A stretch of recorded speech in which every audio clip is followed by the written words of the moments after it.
Hello and welcome back to Man v Film. It is time for another top 10 of movies that you can watch right now for February 2021. And I don't know if you're like me, suffering a little bit of the lockdown blues. It's trying to really get to me a little bit, but I'm using escapism in the form of movies to try and block out the outside trauma that's happening in the real world.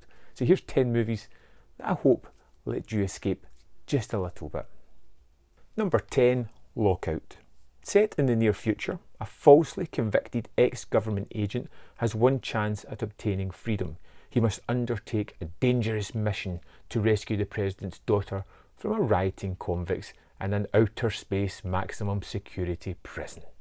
This is basically a rip-off of Escape from New York, but I love Escape from New York. And I really love Lookout. What kind of captures me is Guy Pearce's performance as the lead character. He's one of those anti-heroes who just doesn't seem to care about anything. He does what he has to do. He's exceedingly good at it, but he'll be extremely surly while doing it as well. And it's incredibly funny. It's got wonderful action set pieces, and it's a silly bit of sci-fi action. Number 9, Cop Car. A pair of 10-year-olds find an abandoned cop car in a field. When they take it for a joyride, it seems that they could kill themselves at any moment. But things only get worse when the small-town sheriff goes looking for his missing car. The kids find themselves in the centre of a deadly game of cat and mouse they don't understand, and the only way out is to go as fast as their cop car can take them.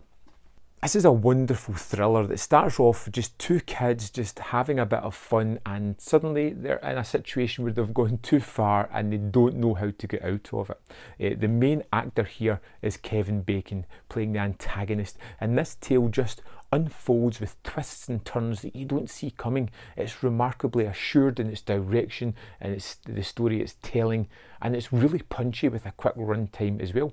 Rather surprising, exceedingly fun. Number 8, Passenger 57, with Charles Rain on board. The Reign of Terror has masterminded 4 terrorist attacks. Soon there will be a 5th, and that's the bad news for the passengers on Flight 163. But there's good news too. The man in seat 57, John Cutter, an undercover security operative who enters the lavatory and exits to find Rain and his gang has taken over. He must now stop this situation. Wesley Snipes stars in this ridiculously over-the-top, ludicrous action movie that is wonderfully entertaining.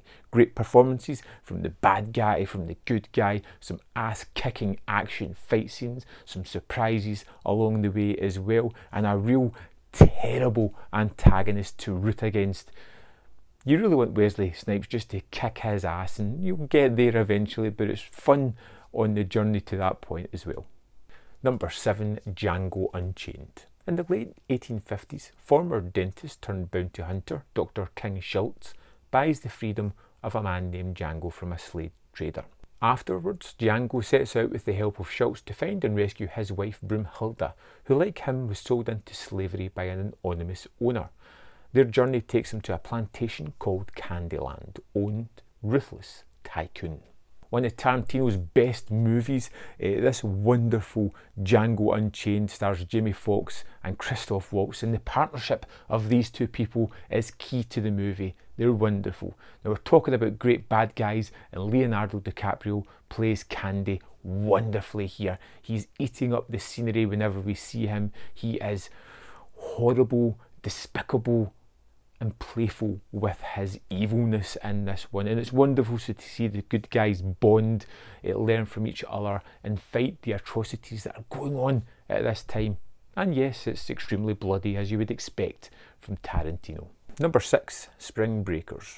Brit, Candy, Cotty and Faith have been best friends since grade school. They live together in a boring college dorm and are hungry for adventure. All they have to do is save enough money for spring break to get their shot at having some real fun. A serendipitous encounter with rapper Alien promises to provide the girls with that thrill and excitement they could hope for. Harmony Korine's weird and wonderful take on spring break is downright shocking, and maybe not for everyone. You get James Franco as Alien, who gives a wonderful performance, and a terrific cover of a Britney Spears song midway through the movie. That's wonderful as well. And this is a tale of a rapper pushing these girls to the limits and a little bit beyond of their comfortability as they begin to do heists and do all kinds of nasty things with this rather unsavoury character. Really wonderful, iconic with its imagery and its direction, and a rather unique tale. Number 5, Bright.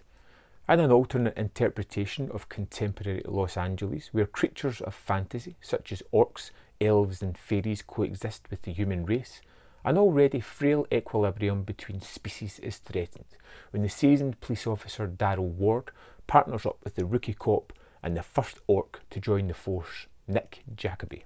Will Smith stars in David Ayer's Bright, which is basically a loose adaptation of Alien Nation, and it's pretty good at that as well. The fantasy elements are unique, the partnership between the two characters, although it can be a little tropey, is fun because of the two actors, Will Smith, Joel Edgerton, who really bond really well together, and the action is just utterly brilliant. I'm still waiting on that sequel though. Number 4, Death to 2020.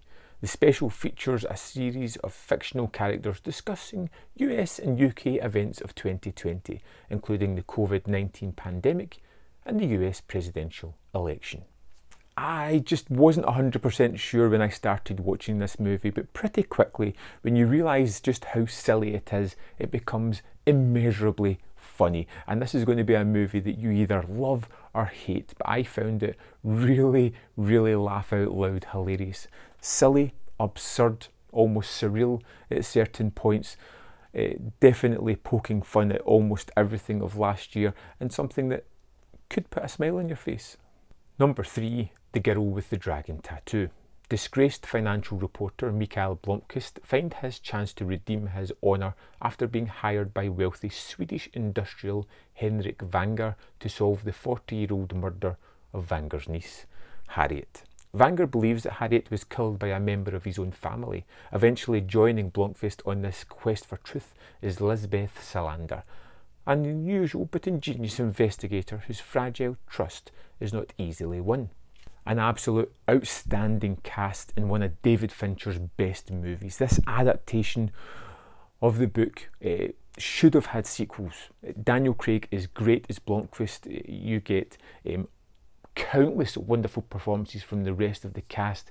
It is wonderfully shot. It is mesmeric in the way it goes about it. It has a terrific sting in the tail, and is one of those movies that I go back to and I marvel that it's as good as it actually is. Again, I wanted the sequels to this with this cast, and I'm never going to get it, and that's the most disappointing fact about this movie. Number 2, A Monster Calls. 12-year-old Connor O'Malley must face his mother's terminal cancer, his strict grandmother, his estranged father, and the school bully. One night at 12:07 AM, Connor is visited by a tree-like monster who tells Connor it has come to tell him 3 true stories, after which Connor must tell the monster his own story, the truth behind his nightmare, which Connor refuses to do. A Monster Calls is a deeply affecting movie that's really resonated with me long after I first saw it.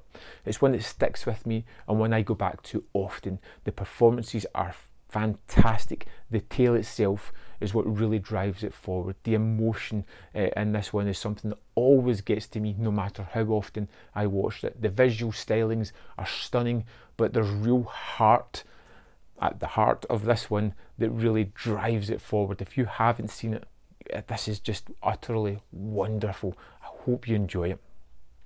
Number 1, My Octopus Teacher. After years of swimming every day in the freezing ocean at the tip of Africa, Craig Foster meets an unlikely teacher, a young octopus who displays remarkable curiosity. Visiting her den and tracking her movements for months on end, he eventually wins the animal's trust, and they develop a never-before-seen bond between human and wild animal. This documentary is just beautiful with the images it captures, and even more stunning with the tale that it tells. We have a man who makes a connection with this octopus, who slowly allows it into his life, and these two really connect.